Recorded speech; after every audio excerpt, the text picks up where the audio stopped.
Oh, look at this angelic creation. Hey, what's up, Beat Squad? Today I'm going to show you how to make the best upside down pineapple cake. It's moist, it's sweet, and it's absolutely delicious. So let's get it. An upside down pineapple cake is made out of two components, the topping and then the batter. For our pineapple topping, let's start by melting some butter and then melting in our brown sugar. Once the syrup starts to bubble, I'm going to transfer it to the base of our pan.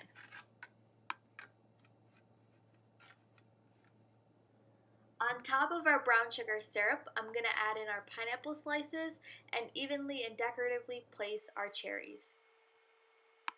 So that's our topping, which I'm going to set aside for now to work on our batter.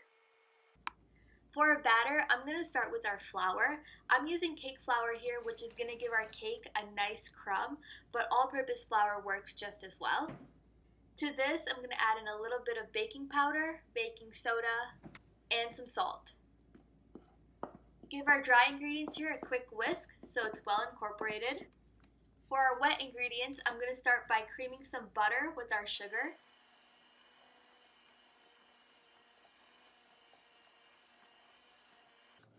To this, I'm going to add in some eggs, some milk, or a split between some milk and some pineapple juice, a splash of vanilla, a little bit of sour cream.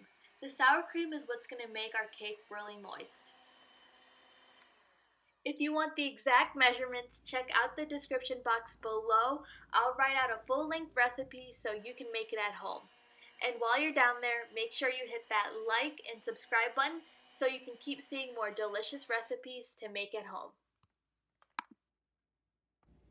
Once the batter is well incorporated but still airy, I'm going to add this to our pan with our topping.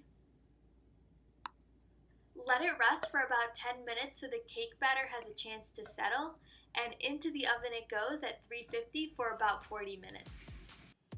Once it's out of the oven and has a chance to cool, this is going to be our real test.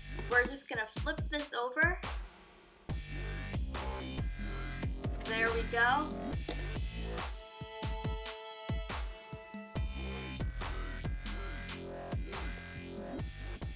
And there you have it, folks.